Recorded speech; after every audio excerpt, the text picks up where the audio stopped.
S'il vous plaît, je vais vous demander de vous mobiliser en masse. En Martinique, une solution révolutionnaire contre le chlordécone, je ne sais pas si ça se dit comme ça, est empêchée par les intérêts des béquets. Les béquets sont les descendants des esclavagistes. Deux Martiniquais ont mis au point une solution pour dépolluer les sols contaminés par le chlordécone. C'est un pesticide qui est utilisé dans les bananeraies en Martinique et en Guadeloupe et qui pollue encore les sols et l'eau des Martiniquais et des Guadeloupéens. Le chlordécone a été imposé par les esclavagistes. Dans les Antilles, malgré qu'un scandale sanitaire profond a été reconnu, après 15 ans d'instruction, la justice française a prononcé un non-lieu définitif dans l'affaire du chlordécone.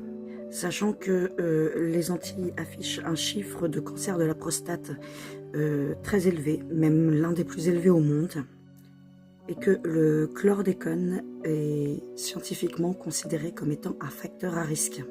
La solution trouvée par ces deux chercheurs permettrait de neutraliser jusqu'à 99% la toxicité des sols.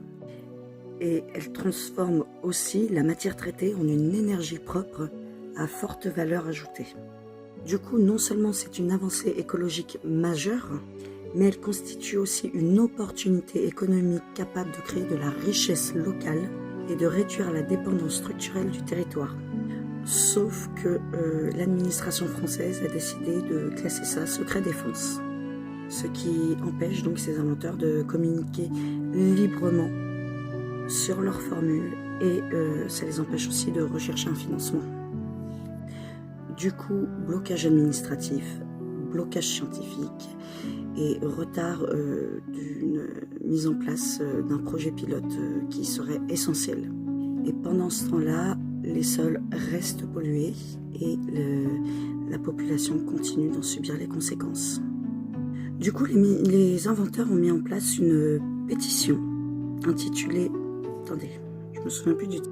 Ils veulent garder le secret, nous voulons sauver notre terre antillaise. La pétition, je vais la mettre en bio, vous la trouverez en bio sur mon profil.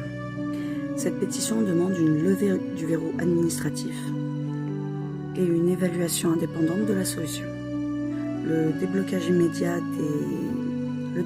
immédiat des financements d'amorçage et la fin de cette classification qui empêche ce projet d'avoir lieu.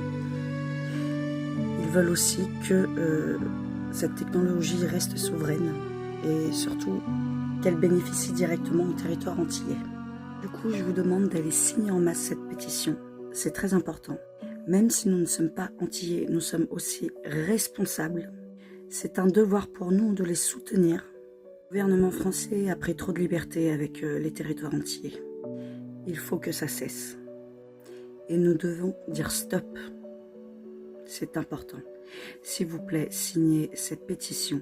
Aidez ces deux inventeurs à pouvoir sortir leur projet. C'est vraiment important. Il n'est pas normal que dans le monde, une catégorie de population souffre au détriment d'une autre. Stop. Ça suffit. Signez la pétition, s'il vous plaît.